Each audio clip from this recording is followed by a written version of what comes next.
Este es el episodio 12 de Fuera del Algoritmo, un podcast de literatura, series y cine curado según nuestro criterio. Yo soy Celeste Murillo. Yo soy Aren Díaz. Y si están escuchando este episodio es porque alguien ya les compartió el link, pero si quieren volver a escucharlo o escuchar los anteriores, pueden encontrarlo en el suplemento cultural que publica La Izquierda Diario los domingos o en www.laizquierdadiario.com/podcast.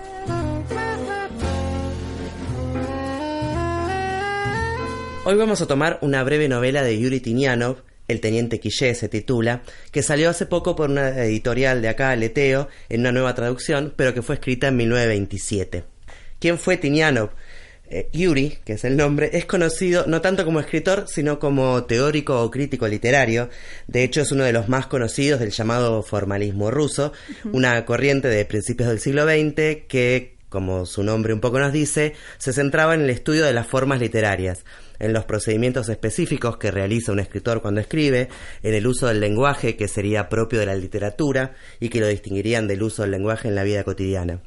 La idea general que tienen es que el lenguaje poético tiene el efecto de extrañarnos respecto a esa realidad que cuenta, de ver ahí que pasa algo raro fuera de lo común y en ese sentido desautomatiza la percepción que tenemos de esos hechos. Este fenómeno del extrañamiento, la ostranenie, como la llamó Shklovsky, otro formalista ruso conocido, es un poco lo que después aparece también en el teatro de Brecht, por ejemplo, para que tengan una referencia más cercana. Shklovsky, que también era escritor, ¿no? Muchos de los formalistas también fueron escritores. Sí.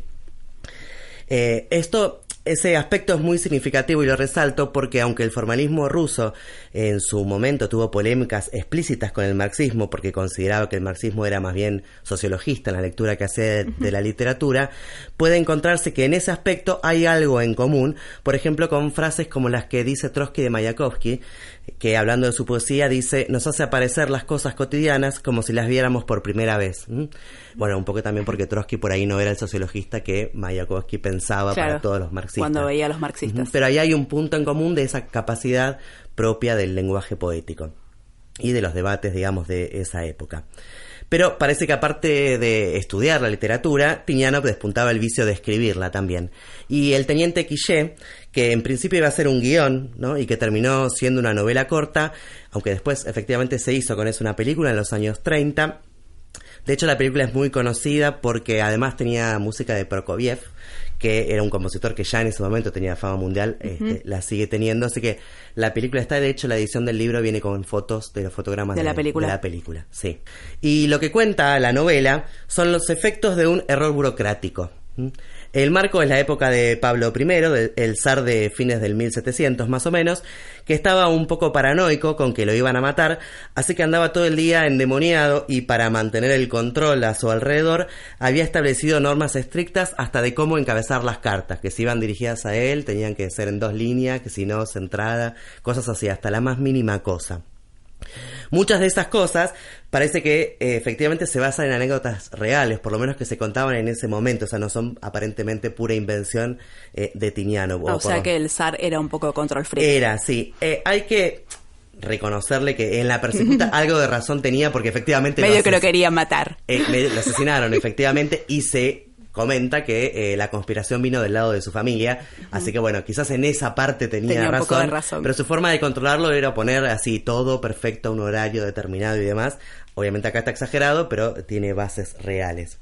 Y en ese marco hay un escriba que justamente está transpirando porque no llega a terminar un informe que tenía que presentar todos los días a una determinada hora, una especie de lista del estado, digamos, de el destacamento militar en el que estaba, y como tiene un problema con la pluma, ¿no? En ese momento se escribía con pluma, que se le rompe y se le mezcla, no sé qué, y lo vienen a apurar, se equivoca y en un listado que tiene le queda como que asciende a teniente a un tal Quillé, que no existía, que es una deformación de la palabra que le queda, mientras que otro teniente que sí existía le queda como muerto, porque lo anota mal en la línea como muerto.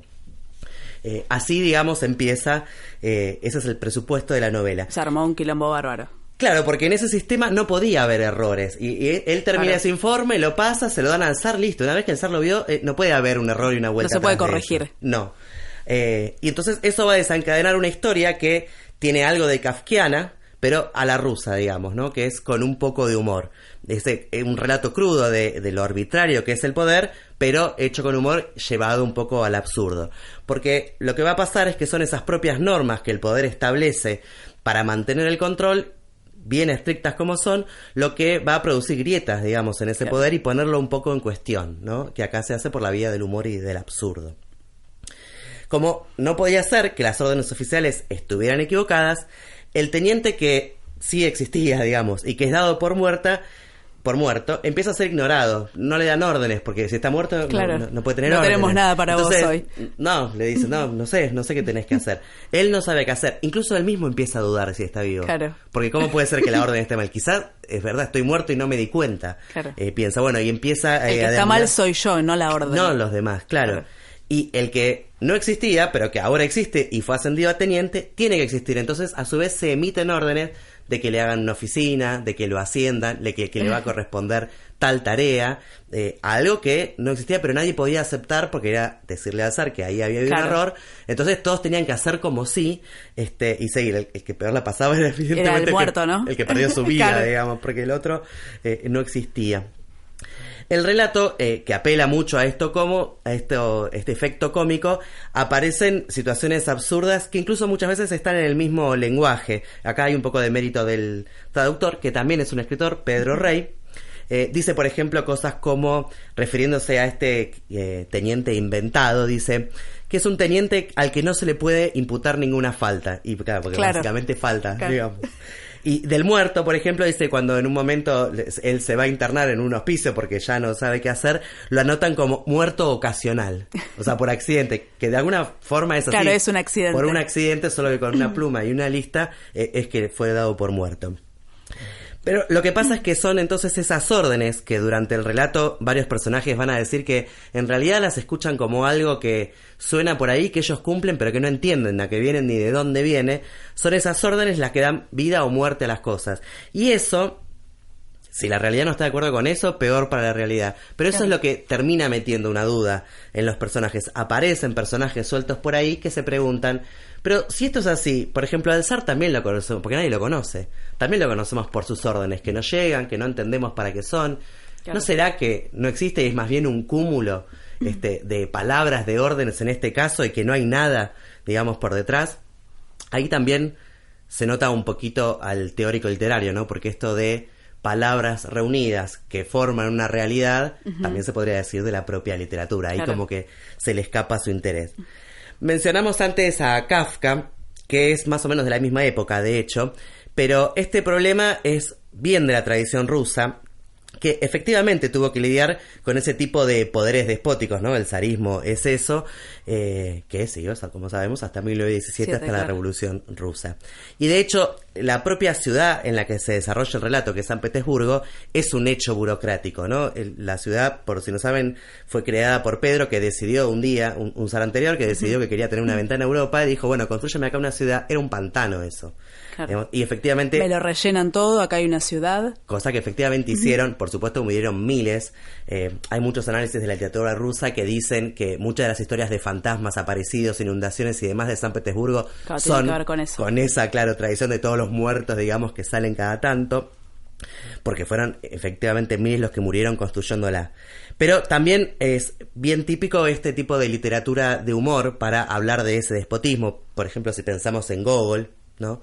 Que tiene muchos relatos así cortos basados justamente en la ciudad, con este elemento entre absurdo y cómico, muchas veces alrededor del funcionariado, digamos, del zarismo. Claro, también tiene bastante sentido, ¿no? Que se use mucho el humor, pero también en regímenes tan despóticos, seguramente muy represivos, el espacio para la crítica estaba recontra reducido. Claro, es poco. Bueno, de hecho, es tradición en la literatura rusa de esos años, esto de los pequeños funcionarios, ¿no? Funcionarios es como le decimos nosotros, pero serían los empleados estatales, digamos, que son parte de una maquinaria, que no entienden bien ni para qué están ahí, que también los oprime a ellos porque son, digamos, empleados de bajo vuelo, digamos, ¿no? De los altos funcionarios, que se ven enfrentados, digamos, con ese poder en algún momento.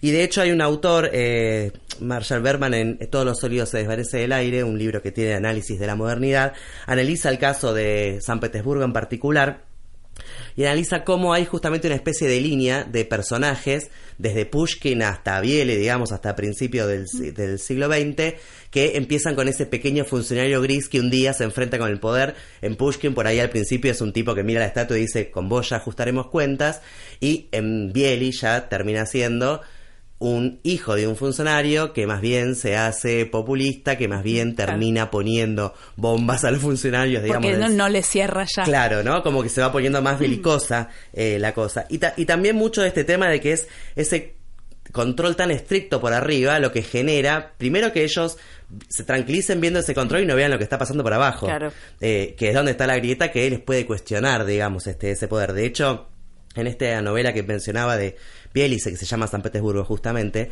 él es el hijo de un funcionario, el funcionario va por la calle contento de que trazaron las calles rectas y está todo derechito y perfecto y es todo tan moderno, y no se da cuenta que en esas mismas calles donde él pasa pensando que está todo bien, es donde le pasan los revolucionarios por al lado con los panfletos denunciándolos, y que efectivamente va a estar el terrorista que le va a poner la bomba, que es su hijo, aparte por otro lado, digamos, que viene de ese sector. Así que esos temas uno por ahí los relaciona más fácil con Kafka porque le vienen, pero en realidad son bien temas rusos.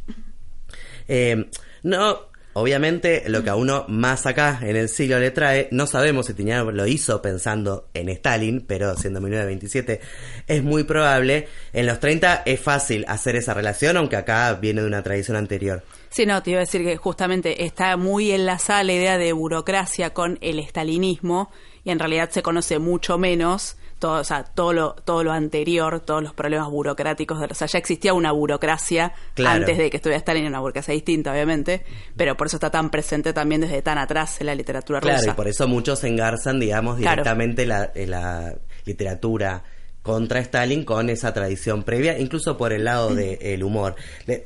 No hubiera sido difícil imaginar una de estas escenas en el régimen stalinista. De hecho, hay actas oficiales donde se ven diálogos como, no sé, le preguntan a alguien, ¿pero usted se considera culpable? No, te responde el acusado y dice, ¿y cómo hay que considerar su declaración de inocencia ante la evidencia de su detención? Claro, o sea que si por estar detenido ya es culpable, ¿para qué le preguntás? Claro, ¿para qué el interrogatorio? Y esto que digo no es una forma de decir, esto está en un acto oficial que le pasó de hecho a Isaac Babel, que fue finalmente fusilado en el 40 por trotskista. Dice eso en el acta, cosa que efectivamente no era, pero así eran los interrogatorios, digamos, efectivamente. Así que no es loco que él no lo dice en ningún momento. Como es parte de la tradición, no sabemos cuánto conocía, sabía y demás en ese momento, pero es obvio la remisión que nos trae hoy al stalinismo. También el stalinismo nutrió mucho a los chistes soviéticos de la época, en los que abunda un poco el humor político, un poco como válvula de escape, por lo que decías antes, un poco como forma de resistencia también. Y así que para terminar elegí uno de esos chistes, que dice así: un día Stalin hizo comparecer a Radek y le dijo: me han informado, camarada Radek, que te expresas de mí de un modo irónico. ¿Has olvidado que soy el líder del proletariado del mundo? Y Radek le contesta: discúlpeme, camarada Stalin, ese chiste en particular no lo inventé yo. Muy bueno. Bueno, si pusiéramos todo esto en un buscador, nos podría salir, por ejemplo, hablando de monarquías ridículas o un poco absurdas, los chismes de la realeza europea, ¿no? Algunos son más graves, como que se gastaron no sé cuánta plata en hacer un palacio. Otros del tipo de si usó el gorrito para la izquierda que correspondía, si estuvo mejor vestida, si se vistió mejor que la reina. Claro, tipo de chismes, digamos, del jet set, pero de la realeza que también garpan, digamos. Claro, a mí realeza me lleva un poco primero a Disney, por ejemplo, ¿no? Que es como uno de los territorios donde hoy la realeza sigue pisando muy fuerte, y me hizo acordar, hace poco hubo la ministra de la Mujer en Brasil, del gobierno de Bolsonaro, lanzó un discurso sobre una supuesta amenaza, ¿no? De una princesa peligrosa, de la princesa Frozen, que supuestamente tiene un mensaje gay. Ahí es como ya se fue, o sea, lo bizarro es sin límites. Pero nosotros nos fuimos por otro lado. Pues la verdad, si hablamos de reyes, de historias absurdas, y que se pueden ir para cualquier lado, yo por lo menos pienso en César Aira, es un escritor argentino súper conocido, particularmente en 2 libros, 2 novelitas, como él las suele llamar, donde la realeza está de alguna forma presente. Una es Yo era una niña de 7 años, que es la historia de un rey que en realidad es un funcionario, pero él es rey en la imaginación de su hija, que es una nena de 7 años, que es como una especie de princesa, es una nena malcriada, y también estos chicos que son como mini adultos, ¿no? Que todo el tiempo habla, hace muchas reflexiones. Sobreadaptada y bastante infumable en algunos capítulos. Igual también eso es lo que lo hace divertido, pero también tiene otro costado, es que es una historia sobre la niñez, sobre la imaginación y un poco una reflexión sobre lo que perdemos, ¿no? Cuando crecemos, somos adultos y empezamos a darle como menos lugar a esa parte. En esta novelita también está muy presente el tema de la literatura, que es algo que a Aira le gusta hacer bastante. En su novela, de hecho, hay otro libro que se llama El Congreso de Literatura, que es recontra famoso, que supuestamente es un plan diabólico para conquistar el mundo, y para eso, ¿no? Clonan al hombre superior, que es Carlos Fuentes. Sí. Esa es muy delirante, está muy buena. Hay gusanos que bajan por montañas. No, es loquísima. Pero bueno, volviendo a esto de los reyes y las reinas, en Yo era niña de 7 años, justamente relacionado con la literatura, se habla de Lewis Carroll, se habla de Shakespeare, también está presente Lacan. La princesa, por ejemplo, se pregunta cosas tan cotidianas como por qué mamá había insistido en teñirse de rubia y en seguir tiñéndose cada vez más rubia, hasta otras reflexiones bastante más abstractas, que es: el alma en realidad no existe, o existe solo como hipótesis o metáfora. A quienes les gusta Aira, esta mezcla de reflexiones filosóficas, referencias a alta cultura, ¿no? Cosas súper abstractas, mezcladas con una discusión del barrio y lo que vamos a comer hoy a la noche, como que no les resulta muy raro, porque es más o menos en los márgenes en los que se maneja. A las personas que le tienen un poquito de idea a César Aira, que las hay bastante, suelen usarlo como un argumento en contra de Aira, ¿no? Porque dicen: esto es un cocoliche, esto es un pastiche, no decime qué tiene que ver. Pero bueno, es un estilo. Y después están las personas que no lo conocen o solo lo tienen de nombre, que pueden pensar más bien, bueno, es todo medio confuso, ¿a dónde me va a llevar este señor? ¿De qué me está hablando? Que es algo que suele pasar, por eso hay veces que capaz si el primer libro que leíste de César Aira es uno demasiado raro, lo más probable es que no te guste, porque si no entendés el juego desde el principio, claro, capaz que te aburre y lo dejás, qué sé yo. Por otro lado, esa sorpresa es lo que uno un poco pierde después. Es lo que pierde después. Porque ya uno espera que lo que siga no tenga nada que ver. Claro, no tenga absolutamente nada que ver. Pasa que es verdad que hay algunos que son como demasiado locos y cuesta un poco entenderlos. Después hay otro también de estas novelitas, como la llama Aira, que se llama La Princesa Primavera. Me encanta. Es una princesa que vive en una isla. Tiene una rareza, que es que trabaja. Ella trabaja para pagarse, ¿no?, sus costos, que es bastante más honroso, ¿no?, que lo que hace la realeza en general, que vive del pueblo. Ella se dedica a la traducción. En esta historia hay 2 villanos, que son el arbolito de Navidad y el general Invierno, ¿no? Y siempre hay un chiste de que en vez de guerra bacteriológica es una guerra meteorológica, ¿no? Ya es la princesa primavera, el coronel Invierno. Pero bueno, acá también igual está presente la discusión sobre la literatura, y flota una idea, que es que, según esta princesa o las conversaciones que se dan en esta novela, los únicos que aman la literatura desinteresadamente, que no tienen otras intenciones, son las personas que leen novela chatarra, ¿no? O novela rosa también se la llama. Que en este mundo, o sea, en el mundo en el que vivimos, yo por lo menos lo leo medio como una patadita, ¿no? A veces a esa crítica snob de quienes sienten que tienen el derecho de decir que es buena literatura y que no. Claro, porque Aira, a mí lo que me parece es que ocupa este lugar intermedio, ¿no? Porque por un lado es el autor que escribe novelitas, que no tiene miedo de jugar con los géneros y con salir con cualquier cosa, incluso las cosas más estereotipadas y remanías de los géneros. Claro. Entonces, por un lado tiene ese tono juguetón, por otro lado uno sabe que el tipo está formado, que tiene ensayos monográficos, o sea, que no es inocente. Tiene su prestigio también. Claro, no es que cuando usa eso es inocente. Digamos, entonces uno nunca sabe cuánto es. Muchos consideran eso como esnobismo de parte de él, y otros nada, que no le importe, que le interesa escribir así, que no hay por qué estar determinando si eso es prestigioso, no lo es, si está bien, claro, si está mal y demás. Sí, de hecho, por ejemplo, no sé, yo por lo menos pienso que como no existe una regla, ¿no?, de qué es buena literatura o qué es mala literatura o qué sería, lo que hay, incluso más que géneros, lo que hoy pesa muchísimo más son las etiquetas de la industria editorial, que son las que terminan decidiendo en qué estante va, en qué mesa se pone, y muchas veces, qué sé yo, tiene poco que ver a lo mejor con lo que pensó ese escritor o esa escritora. Pero a mí, por ejemplo, lo que me gusta mucho de Aira, tomando igual esto que vos decís, que es verdad que se maneja como entre esos dos mundos, y él sabe bien, o sea, que al juego que está jugando. Claro, es ciudadano de los dos mundos. Totalmente, pero para mí lo más interesante que tiene es que tiene como oportunidades infinitas. Se habla mucho de la literatura de César Aira como una fuga hacia adelante, ¿no? De eso también se hace un poco un mito, que no sé si están así, ¿no? Que él, ¿no? Vieron que escribe en los bares de flores, que nunca corrige, que no se lee, que solamente ve la próxima página, que es algo medio increíble. De hecho, aparte César Aira, en las pocas entrevistas que se conocen de él, dijo que, o sea, obvio que se corrige, claro. Ya que se corrige, pero sí puede ser que parte de su método de trabajo, método de escritura, sea, bueno, ante un nudo, en un momento donde hay que, entre comillas, tomar una opción, seguramente tome la opción siempre de seguir hacia adelante, y de hecho es un patrón que se repite bastante, aunque son historias que casi nunca se parecen una a la otra, pero todas tienen un poquito de ese juego. Aira es conocido por no dar entrevistas, en Argentina nunca.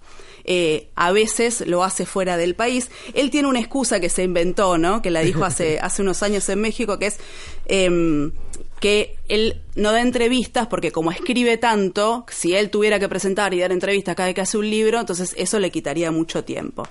Pero bueno, qué sé yo. Después dijo igual en esta entrevista también de México algo mucho más interesante sobre su literatura, que es: yo quiero que el lector sepa siempre que está leyendo una novela y no viviendo un vivir, no presenciando vida. En el momento en que mi lector caiga en la alucinación ignominia del arte, yo he perdido, no ganado un lector. Claro, porque acá está un poco en juego algo que en realidad está relacionado con la escritura, pero que no tiene que ver con la literatura, que es el lugar del escritor como figura pública. Uh-huh. En las tensiones que supone con el mercado y que supone con la academia. Con el mercado digo porque uno escribe una novela, después tiene que promocionarla, tiene que ir a dar entrevistas, tiene que repetir lo mismo, le preguntan lo mismo. A veces hacen giras, no sé si vieron los autores que vienen de gira, que tienen una agenda súper explotada, que está un día 15 minutos con uno con el otro, y lo tienen que hacer para promocionarse. Está eso por un lado, y también el prestigio de la academia de ser, por ejemplo, el intelectual, por ejemplo, que opina de todo. Entonces, el tipo escribe una novela sobre un nene, como alguna de las que estabas contando, y después tiene que opinar de geopolítica, de economía, de cosas. Sin ningún motivo. Porque tiene el prestigio de como ese escritor es intelectual. Entonces, ahí hay una tensión que no tiene tanto que ver con lo que escribe, sino con el ámbito, el canon en el que está, o la industria en la que está metido. Y la pregunta que para mí un poco deja planteada Aira es si hay escapatoria a ser ubicado en un lugar o el otro. Porque si vos, no sé, das entrevistas, porque das entrevistas, haces eso. Si no las das, porque no las das. Si haces de intelectual público, porque lo haces. Si no, porque no lo haces. Medio como que siempre terminan ubicándote igual en algún lugar. Aira como que se escapa, digamos, de eso, o trata de escaparse, pero a su vez, como vos decís, después hay un mito sobre que hace eso, digamos. Claro, no, y además de que hay un mito, él tampoco es que se molesta mucho en discutir, y bueno, capaz que algo de eso también hay. Después él también dice, no se puede ser escritor y ser importante al mismo tiempo, pero bueno, pero él es César Aira, o sea, él es escritor y es alguien importante. A lo mejor lo es por otros motivos, quizás no por lo que dice o lo que piensa de la situación política, por ejemplo, pero es obvio que lo dice sabiendo que su prestigio, o sea, que él tiene prestigio, obviamente. Pero bueno, sí tiene esto de que esta actitud muchas veces cae mal, pero no siempre por buenos motivos, porque también está esto que vos decís, o sea, está mezclada una especie de crítica o una forma de manejarse distinto frente a todo lo que te impone la industria editorial, que es la que lleva un poco las riendas del ritmo, ¿no? De la publicación, de las presentaciones, etcétera. Aira igual tiene en este perfil anti, ¿no? Que él se construyó, tiene algo más simpático, que es que no está casado con ninguna gran editorial. También volvemos, ¿no? Porque es César Aira y lo puede hacer, porque es como que no necesita un adelanto, por ejemplo, para vivir y escribir el libro. Entonces lo que hace es saltar de editorial en editorial, se va de un conglomerado a un independiente, de una independiente con prestigio a una que no la conoce nadie. Esa se da ese lujo. Tiene esa cosa como medio divertida, antieditorial. Tiene algunos problemas a veces porque sus libros se editan y capaz que no se consiguen, y a él no siempre le gusta reeditar sus libros. Aparte son tantos que uno como que se pierde. ¿Cuál es el último de Aira? No tengo ni idea, porque vaya a saber. Aria muchas veces me manda y me dice, creo que es nuevo de Aira, porque es verdad, nunca se sabe. O uno cree, yo una vez leí uno y pensé que estaba haciendo un descubrimiento y dije, qué bueno este libro, acá veo publicado en 1997. Yo nunca me había enterado. Pues es una máquina de es una máquina de escribir. De contar historias, claro, y de mandar, escribir. Eso, a uno le guste o no, hay que reconocérselo. Sí, es muy prolífico. Pero bueno, esto de no hacer entrevistas, ¿no? De no hacer presentaciones, me provocó como un algoritmo fuera del algoritmo. Me llevó a pensar, obviamente hay casos, bueno, Pynchon, Salinger, que son muy conocidos, ¿no? Por esto de no, como de prescindir de la actividad pública del escritor o la que se le impone, ¿no? Al escritor con esto de las presentaciones. Casi no se les conocen las caras, de hecho. Claro, casi no. Bueno, Pynchon tiene un capítulo en Los Simpsons, de hecho, que él aparece y es una persona con una cabeza de bolsa de papel madera. De papel madera, sí, porque nadie conoce su cara. Y de Salinger hay fotos al principio de algunas entrevistas y después unas robadas, así que le sacaron... Sí, muy pocas. Tipo paparazzi, porque... vivía encerrado. Sí, vivía encerrado. Bueno, y hablando de gente, ¿no? A la que no le conocemos la cara y tampoco le conocemos opiniones fuera de su literatura, que también se niegan a esta fama medio obligada, es Elena Ferrante, que es una escritora que hasta hace poco era como una gran incógnita, nadie sabía quién era. Ferrante es una escritora que se hizo bestseller sin que nadie conozca su cara, supiera dónde vive, ni por ejemplo cuál era su estado civil, o sea, las cosas básicas que sabemos de todos los escritores. Claro, ni siquiera si era hombre o mujer, porque había sospechas de que podía ser un hombre. A eso iba, porque su obra más conocida es una saga que se llama Dos amigas, que narra la vida de dos chicas en las que empiezan las afueras de Nápoles, y es su amistad a lo largo de, no sé, como 60 años. Y algo que distinguió a esta historia es que es una de las pocas que tiene en el centro una historia sobre la amistad de dos mujeres que pudo saltar el estante de literatura femenina y llegó al de literatura, entre comillas, universal, ¿no? Como que eso, digamos, es un gran logro. Y me parece que este salto, justamente, ¿no? De la literatura femenina a la literatura universal, que sigue siendo un reducto mayoritariamente masculino, aunque ahora hay muchas más mujeres que escriben, despertó muchas teorías conspirativas, esto que vos decías, no, tiene que ser un varón. Claro. Porque y si escribe historias que podemos leer todos, ¿no? Porque ese es un poco el mito. O sea, si no es solo para mujeres, entonces tiene que ser un tipo, porque si no, ¿cómo puede ser? Entonces, que también, ¿no? Tiene un mensaje ahí medio oculto, que es esto de que una mujer no puede escribir literatura universal porque siempre está escribiendo para las mujeres. Esto desató una cacería virtual por averiguar quién era Elena Ferrante, si realmente era Elena o era o sea, se dijo que era un traductor, filólogos, hubo un montón de teorías. Todo esto porque era bestseller, ¿no? Obviamente, si no, a nadie le importaba. Hasta que en octubre de 2016, un periodista, al que apodaremos periodista patrullero, porque la verdad que era algo innecesario, nadie te pidió esta investigación, se metió como en los registros inmobiliarios de Italia y encontró lo que a nadie le importaba, porque todos queríamos leer los libros de Elena Ferrante nada más, encontró su foto, o sea, por primera vez se le vio la cara a Elena Ferrante. Por suerte, ella no se molestó mucho ni en confirmar ni en negar absolutamente nada, y de esa forma se mantuvo un poco fuera de esta pavada, ¿no? Que no aportó nada a su literatura. Pero también pensaba con esto de Elena Ferrante es que en esta era, ¿no? De la fama efímera, donde parece que ser famoso es lo verdaderamente importante, no importa por qué, sino que vos tenés que ser famoso, y aparte en la que todos podemos ser famosos, o sea, escribiendo un libro, siendo influencer en las redes sociales, haciendo un video viral, es como que renunciar a la fama y a la admiración es una cosa medio impensada en esta sociedad. Es como que nadie renuncia a un privilegio sin motivo, es como que algo está escondiendo, por eso en general se cuestiona, bueno, como Elena Ferrante, que además un montón de veces se la acusó de que era una narcisista, una egoísta, una persona que simplemente quiere que se la conozca por su literatura y no le interesa nada más. Pero bueno, a lo mejor lo único que esconde es que lo único que le gusta es escribir y simplemente no le gustan las entrevistas. 218 caracteres. Si Salinger hubiera tenido Twitter, podría haber respondido esto ante la pregunta impaciente de un lector o una lectora. Existe una paz maravillosa en no publicar. Me gusta escribir, amo escribir, pero escribo para mí y mi propio placer. Salinger nació en 1919, este año justamente se cumple el centenario de su nacimiento. Es un escritor súper famoso por sus libros, Un día perfecto para el pez banana, El guardián entre el centeno, Fran y Zoe. Tiene varios libros conocidos, pero son pocos porque también Salinger se hizo muy famoso porque fue un escritor que dejó de escribir, o en realidad dejó de publicar, que es justamente lo que contaba en este falso tuit, que en realidad lo dijo él en una entrevista, una de sus muy pocas entrevistas, bastante rara, que dio en 1974. Salinger, después de que publica El guardián entre el centeno, que es la obra como que lo consagra, se recluye, se hace bastante ermitaño, le da un poco de fobia a todo el tema de la fama y de hecho se muda de Nueva York a Cornish, que es un pueblito que hoy en 2019 tiene 1.600 habitantes, o sea que imagínense en ese momento, era en el medio de la nada. Lo más llamativo de esta decisión que tomó Salinger, que además fue bastante costosa, incluso le costó juicios, o sea, hizo juicios, por ejemplo, en un momento se enteró de que estaban haciendo una especie de biografía no autorizada y él era muy celoso de su privacidad, sobre todo las cartas con sus amigos y amigas escritores y escritoras, y cuando se enteró hizo una demanda que igual tuvo un resultado contraproducente porque un montón de cartas que no se iban a poder publicar finalmente se hicieron conocidas por el juicio. Claro, por el juicio, por la versión taquigráfica de los testimonios. Pero lo más llamativo fue la respuesta del público a esta decisión de Salinger, ¿no? Que decía, yo amo escribir, me encanta escribir, lo que no quiero es ser una persona pública. El público justamente, y sobre todo los medios de ese momento, imaginémoslo ahora, ¿no?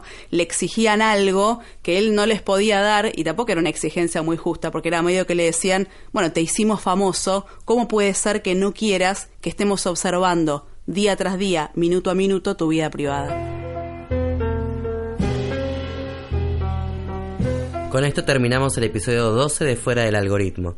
Si querés escuchar los anteriores o repasar los encontrás en el semanario cultural que publica La Izquierda Diario los domingos en www.laizquierdadiario.com/podcast.